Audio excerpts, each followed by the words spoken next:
Welcome to the Nostalgia Podcast. I'm Mrs. H. We're going to jump in and find out how Roy Rogers got his big start. So Roy Rogers, his real name was Leonard Franklin Sly. Now, it might be Slee, but I think it's Sly. Let me know.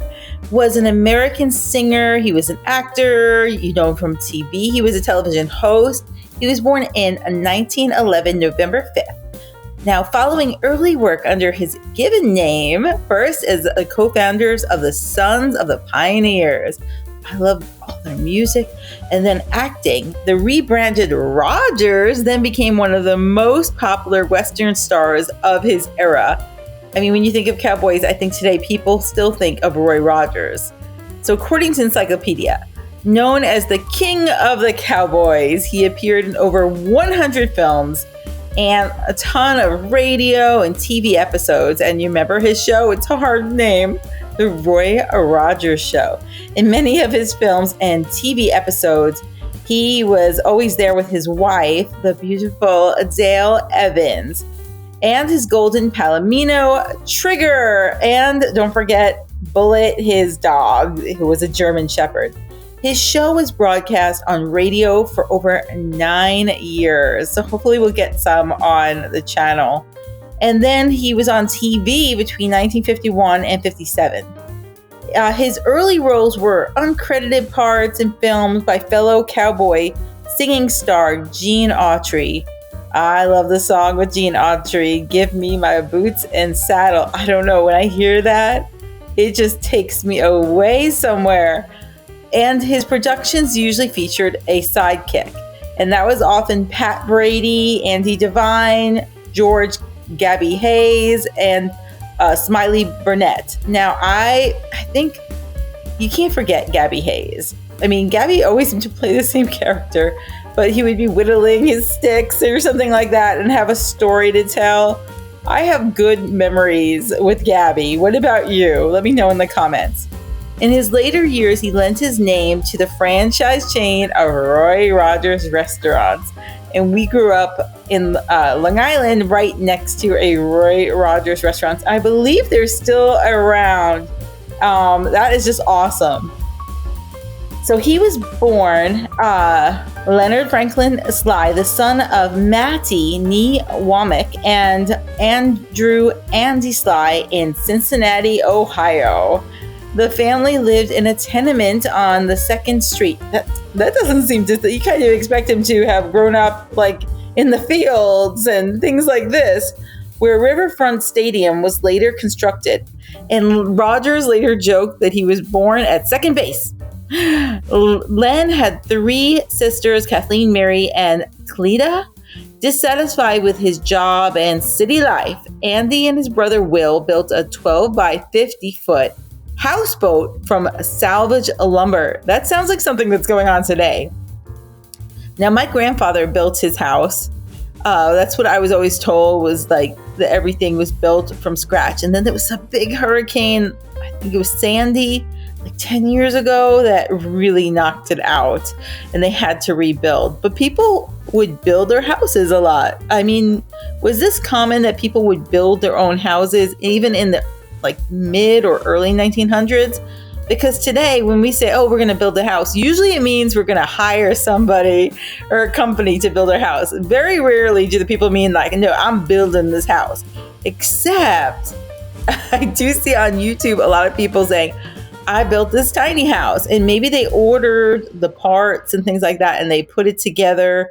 And even that is like super impressive to me. I will watch those, like, family buys tiny house for $15,000 and builds it themselves, even though they didn't know how to hammer a nail. I'm like, I'm glued to it, because I'm like, I can't hammer a nail. Maybe I can do this.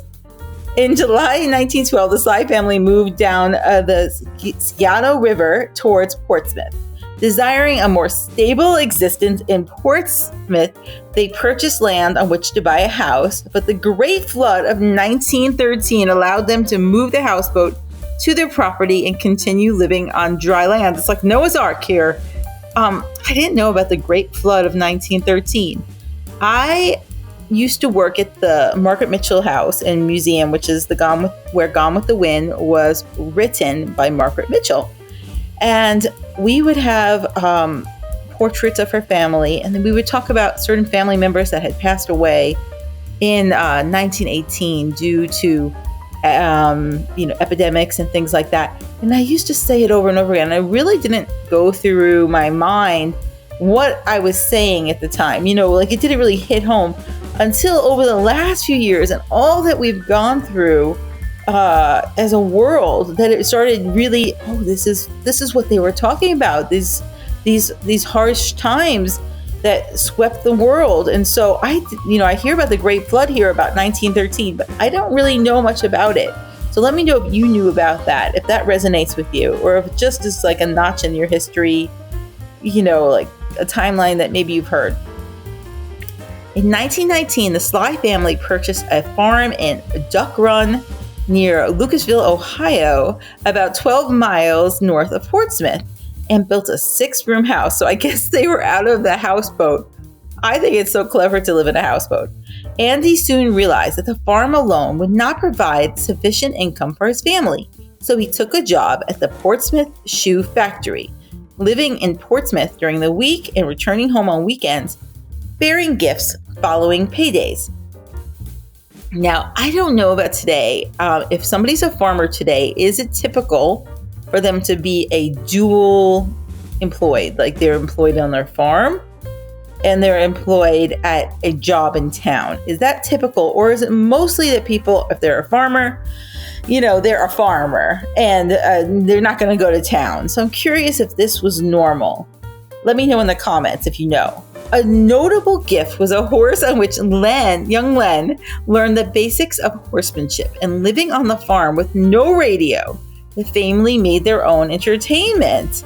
Living with no radio, oh my goodness, like to me, like radio, if it's like old time radio, that's not really tech, okay? So if we were going away somewhere and we're like, okay, family, we're going to put away the tech, I would allow something that played old time radio, okay? So that's not tech to me, because that's imagination. Oh, let me know if you think I'm cheating a little. Gently. On Saturday night, they often invited neighbors over for square dances, during which Len would sing and play the mandolin and call the square dances. Well, that sounds like so much fun. I mean, I think like today, people are very secluded, they say, like not as social. And I feel like I love the connectedness that we're having through the social online world. I have to admit, a lot of my friends are online. I get a lot of support online.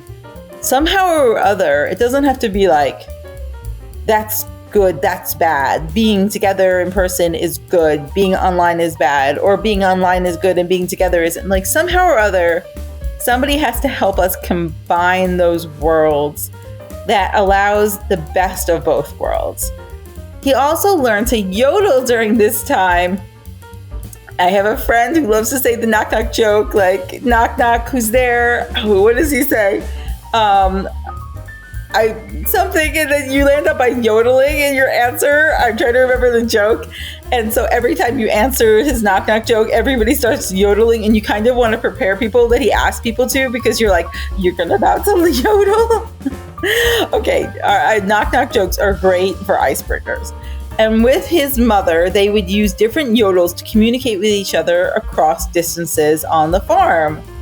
That's pretty cool. Now I'd be like, texting a yodel. Len attended high school in McDermott, Ohio, and after he completed his second year there, his family returned to Cincinnati, where his father worked at another shoe factory. And realizing that his family needed his financial help, Len quit school and joined his father at the factory. And he tried to attend night school, but he was ridiculed for falling asleep in class, according to Encyclopedia. And he quit school and he never returned. Oh, people can be so hard on each other, and you can imagine people bullying Roy Rogers. Here he is trying his best.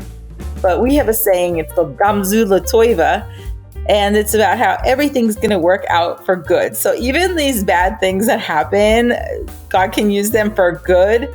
Some people think of it as like a silver lining. And so I like to look for those Gamzu Latoiva moments where, okay, they made fun of him and that's not right, but like, hey, something's about to happen in Roy's life.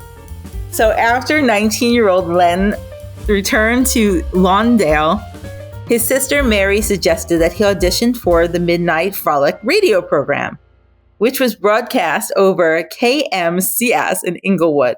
A few nights later, wearing a Western shirt that Mary had made for him, he overcame his shyness and appeared on the program playing guitar, singing, and yodeling.